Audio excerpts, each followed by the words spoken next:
খুব মানে সব ডিটেলসে আমার এই বিলটা নিয়ে আমি এখনো কিছু জানি না, সেজন্য আমি না জেনে তো মন্তব্য করতে পারবো না। না, ধর্ষকদের শাস্তি দেওয়ার জন্য বিল আনা হয়েছে।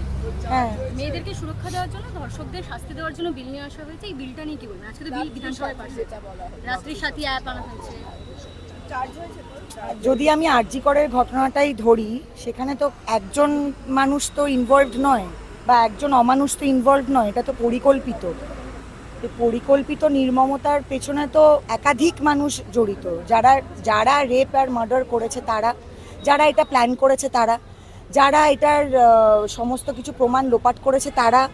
এই প্রত্যেকের বিরুদ্ধেই তো তাহলে মানে যে ক্যাপিটাল পানিশমেন্টের কথা বলা হচ্ছে, তারা তো এদের এই প্রত্যেকের বিরুদ্ধেই সেই ক্যাপিটাল পানিশমেন্ট আনা উচিত। যারা বাবা মাকে ফোন করে মিথ্যা কথা বললো যেটা সুইসাইড, যারা পিডাব্লিউডিকে ডেকে যারা সেমিনার রুম ভাঙালো, পেছনের ডকুমেন্ট রুম ভাঙানো হলো, যেখানে বাথরুম ভাঙানো হলো, তাহলে তো এটা তো একটা বিশাল বড় গ্রুপ অফ পিপল যারা যারা এটা করেছে। তাহলে শুধু যে বা যারা রেপ করলো তাহলে এটা তো তাদের বিরুদ্ধে শুধু পানিশমেন্ট দিলে তো হবে না। সেটাই তো আমাদের দাবি যে সমস্ত অপরাধীদের বিরুদ্ধেই আমরা শাস্তি চাইছি, একজনের বিরুদ্ধে তো নয়।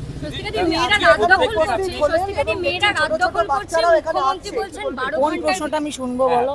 মেয়েরা রাত দখল করছে, অন্যদিকে মুখ্যমন্ত্রী বলছেন 12 ঘন্টার বেশি মেয়েদেরকে কাজ নাই বা করতে, করলেও গ্রুপে করতে বা যারা করতে ইচ্ছুক তারাই করবে। এটা নিয়ে কি বলবো?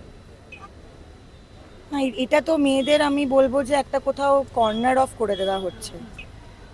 যাদের কাজের ধরনই 12 ঘন্টার বেশি, যেরকম আমাদের সিনেমার জগতে আমাদের মানে এটা তো ফেডারেশন থেকেই নিয়ম করেছে। ফেডারেশনে তো স্বরূপ বিশ্বাসী আছেন, তিনি তো টিএমসিরই মানুষ। তাহলে আমাদের ফেডারেশন থেকেই তো কাজের নিয়ম হচ্ছে 14 ঘন্টা এবং তার উপরেও ওভারটাইম হয়। এইটা তো ফেডারেশন একটা গভর্নমেন্ট বডি, সেই গভর্নমেন্ট থেকে নিয়ম করা হয়েছে 14 ঘন্টা। তাহলে আমরা কি সিনেমার জগতে যারা আমরা কাজ করি, তাহলে কি আমরা 14 ঘন্টা কাজ না করে কি 12 ঘন্টা কাজ করব?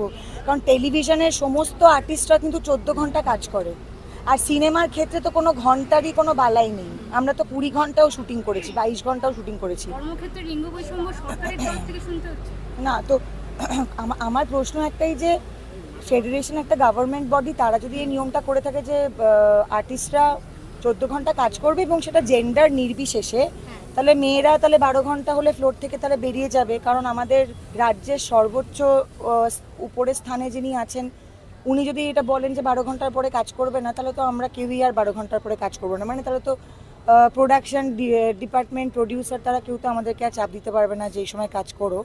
আর যাদের কাজের ধরনই অন্যরকম, তারা তাহলে কিভাবে নিজেদের সিকিউরিটি মেনটেন করবে? আমার ব্যক্তিগতভাবে মনে হয় যে মানে গলায় দড়ি দিচ্ছে বলে স্টুডেন্টরা ফ্যান খুলে নিলে তো হবে না, গলায় দড়ি দেওয়াটা বন্ধ করতে হবে।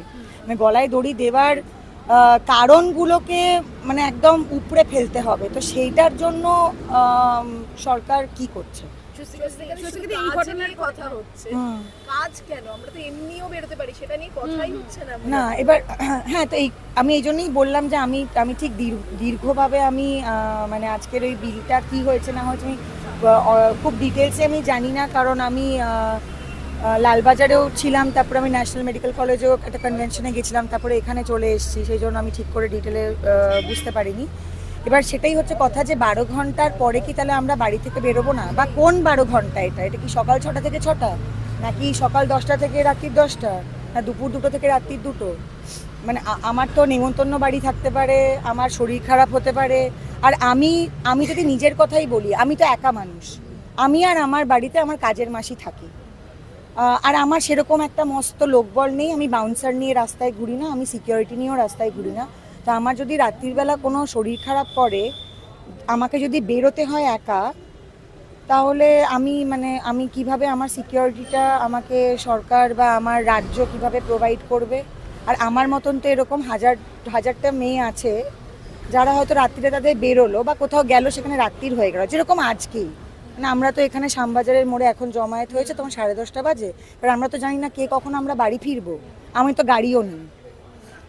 তাহলে আমার সিকিউরিটিটা কে দেবে বা কে দেখবে? মানে কোন 12 ঘন্টাটা আমি তো বুঝতে পারছি না, মানে 12 টাইমিংটাও কি সরকার আমাদের বলে দেবে যে কোন সময় আমরা বাড়ি থেকে বেরোবো বা বেরোবো না বা কাজ করবো বা করবো না?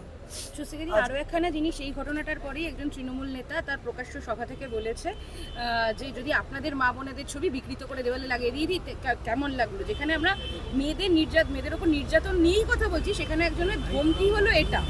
মানে সেই জায়গায় দাঁড়িয়ে প্রশাসন কি বলছে, মানে আদৌ মানে না, আমি তো এই জন্যই বারবার বলছি যে ছেলে স্টুডেন্টরা গলায় দড়ি দিচ্ছিল বলে ফ্যান খুলে নেওয়া হয়েছে। গলায় দড়ি কেন দিচ্ছে সেই কারণটাকে তো আমরা অ্যাড্রেস করছি না। তো সেই কারণটা, মাননীয় মুখ্যমন্ত্রী তো একজন মহিলা, ওনার তো এই কারণটাকেই অ্যাড্রেস করা উচিত। ওনার দলের লোকেরাই কি করে এটা বলতে পারে যে মা বোনেদের নিকৃষ্ট ছবি দেওয়ালে লাগিয়ে দেওয়া হবে? মানে আমরা যবে থেকে এই লড়াইটা চলছে বা চালাচ্ছে, যারাই চালাচ্ছে, আমি তো অনেক পরে ফিজিক্যালি হয়তো আমি এটাতে অনেক পরে এসে যোগদান করতে পারলাম। মানে এই 9ই আগস্ট থেকে আজকে 3rd সেপ্টেম্বর, এর মধ্যে আমাদের রাজ্যে কতগুলো রেপ হয়েছে। মধ্যমগ্রামে যে রেপটা হয়েছে বা যে সেক্সুয়াল মোলেস্টেশন বা হ্যারাসমেন্ট হয়েছে একটা 7 বছরের মেয়ে, সেখানে তো ওখানকার কাউন্সিলরই বলেছে তার বাবা মাকে ডেকে যে আপোষ করে নাও। হ্যাঁ, তো একটা মানে কাউন্সিলরের নিজের মেয়ের সাথে হলে উনি কি আপোষটা করে নিতেন? কিন্তু কাউন্সিলরের কাছে ক্ষমতা আছে, সমস্ত বাবা মাদের কাছে তো ক্ষমতা নেই। আর জিকরের কাণ্ড এই বাবা মার কাছে কি সেই অর্থে ক্ষমতা তখন ছিল? এখন হয়েছে ক্ষমতা, কারণ সারা রাজ্য মানে সারা দেশের মানুষ যারা প্রতিবাদ জানাচ্ছেন বা সর্বত্র সারা পৃথিবীতে যারা প্রতিবাদ জানাচ্ছেন, তারা সেই বাবা মার ক্ষমতা হয়ে দাঁড়িয়েছে। প্রত্যেকটা মানুষের, সমস্ত সমাজের সমস্ত শ্রেণীর মানুষের কাছে কি ওই ক্ষমতা আছে? কিন্তু এটা কি আপোষ করে নেওয়ার মতন একটা জিনিস? এটা কি প্রপার্টি ডিসপিউট? বা আমার পাশের বাড়ির কারুর সাথে আমার ঝগড়া হয়েছে যে আমি আপোষ করে মিটিয়ে নেব? আর একটা 7 বছরের মেয়ে, তাকে যদি যৌন হেনস্থা করা হয়, সেই 7 বছরের বাচ্চা কি যৌন বা হেনস্থা এই দুটো কথার একটা কথারও মানে বোঝে তার কাছে? বা একটা পিউবার্টি হিট করার আগে অবধি তো আমাদের সবার কাছেই মনে হয় যৌন কথাটার অর্থ হচ্ছে যেখান থেকে আমরা হিসুপটি করি। এটার বাইরে তো আমাদের জেনিটালস নিয়ে তো আমাদের কাছে কোনো ব্যাপারটা তো ক্লিয়ার নয়। নাকি মানে জন্মালেই তাকে সেক্স এডুকেশন দিতে হবে? আমার তো মনে আছে, আমার ছোটবেলা থেকে রাস্তায় বা 5টা লোকের, মানে এখনও সেটা এমনই আমাদের মেয়েদের, মানে কি বলবো, মানে ঢুকে গেছে ভেতরে, শরীরের ভেতরে, মনের মাথার ভেতরে, যে আমরা একটা 5 জন ছেলে যদি দেখি একসঙ্গে দাঁড়িয়ে আছে বা একটা ভিড়ের মধ্যে দিয়ে যেতে গেলে, আমরা প্রথমেই কিন্তু এরকম করে নিই। বাসে উঠি, ট্রামে উঠি, কলকাতা না হলেও কলকাতার বাইরে তো আমি কাজ করি, সব জায়গায় তো আমার পেছনে গাড়ি নেই বা লোকবল নেই। মানে বম্বেতেও যদি আমি যাতায়াত করি বা যে কোনো জায়গায়, এটা কলকাতা, বম্বে, আমেরিকা, ইউএসএ নিয়ে, ইউকে নিয়ে কথা না। এটা আমাদের মধ্যে ঢুকে গেছে যে একটা ভিড় দেখলেই আমরা এরকম করি, কারণ জানি যে কোনো মুহূর্তে কেউ এসে আমাদের বুকে নোংরাভাবে হাত দেবে। এটা আমাদের মারাও আমাদের শেখায়, আমরাও আমাদের বাচ্চাদের শেখাচ্ছি। এখানে যতজন তোমরা রিপোর্টার আছো মেয়েরা, তারা কি এটা কথাটা কি মানবে না যে আমরা প্রথমেই এরকম করে নিই? তো একটা সভ্য সমাজে সারাক্ষণ মেয়েদের তাদের বুক আগলে হাঁটতে হবে কেন? তো এই মানে এইটাকে তো, এই মূল ব্যাপারটাকে তো অ্যাড্রেস করতে হবে যে আমরা একটা নর্মালি আমরা সিকিওর কেন ফিল করব না? সবসময় আমার মনে হচ্ছে যে আমি যেভাবে বাড়ি থেকে বেরোলাম সেভাবে বাড়িতে ঢুকতে পারবো। তো আজকে এখানে এসে ছোট ছোট বাচ্চারাও একেবারে অংশগ্রহণ করেছে, আপনি আগেও গেছেন একাধিক জায়গায়, কি বলবেন গোটা বিষয়টা? জাস্টিস আলটিমেট কবে মিলবে? কারণ সবকিছু কি হবে এগুলো এই হচ্ছে প্রশ্নের উত্তরটা কি আমি দেবো? শুধু আপনারও সবাই না, তো সবাই তো একই প্রশ্ন সবসময় করছে, কিন্তু এটার উত্তরটা তো আমি দিতে পারবো না। যে উত্তর দিতে পারবে বা যারা দিতে পারবে তাদেরকে প্রশ্ন করতে হবে। দিদি, কালকে সন্দীপ ঘোষ অ্যারেস্ট হওয়ার পর বিনীত গোয়েল লিটারালি পালিয়ে গেল। তার এতক্ষণ পরে, মানে 22 ঘন্টা পর তারা ছাত্রদের সঙ্গে মিট করে একটা নজিরবিহীন ঘটনা দেখলো গোটা পৃথিবীবাসী, যে সিপি নিজে রিসিভ করলো তার নিজের ইস্তফা লেটার। প্রশাসনের কতটা ব্যর্থতা, এবং সেই ব্যর্থতাটা তার স্বীকার করতে এতটা টাইম লেগে গেল। হ্যাঁ, 22 ঘন্টা বসিয়ে রাখলো। যে ডাক্তাররা এতদিন ধরে লড়ছে তাদেরকে 22 ঘন্টা বসে থাকতে হলো একটা চিঠি জমা দিয়ে, মানে কথা শোনার জন্য। কিন্তু সিপি তো এটাও বলেছেন, যেটা আমি কিঞ্জলের কাছ থেকেও শুনলাম, যে উনি খুবই স্যাটিসফাইড, ওনার নিজের কাজে উনি খুবই স্যাটিসফাইড। তো এটার পর তো আরও জোরে চিৎকার করা ছাড়া তো আমার আর মনে হয় না আমাদের জনসাধারণের কাছে কোনো উপায় আছে। সহকর্মীদের যে রূপ বদল দেখছো, আফসোস হয় সহকর্মীদের, তোমার আশেপাশে যারা কাজ করতেন, যে ধরনের মন্তব্য করছেন যা হচ্ছে একটা আফসোস হয়। আর তারপরে তারা ক্ষমা চাইছে ট্রোল হচ্ছে বলে। না, আমাদের যে গানের শিল্পী আছেন শিলাজিৎ, আমার খুবই বন্ধু, এবং ও একটা কথা মানে 9ই আগস্টের অনেক আগে আমার সাথে যখন ওর মে জুন মাসে দেখা হয়েছিল তখনই আমাকে বলেছিল যে একটা কথা জানিস তো কি, কারুর কিন্তু কোনো মানুষ কিন্তু পাল্টায় না, যারা যেরকম থাকার তারা কিন্তু সেরকমই থাকে, অবস্থা বুঝে অবস্থার উপর ডিপেন্ড করে যে আমরা তাদের আসল চেহারাটা কিভাবে দেখতে পাবো। তো আমার মনে হয় না যে আমার সহকর্মীরা হঠাৎ এখন এসে পাল্টে গেছে, এরা এরকমই ছিল।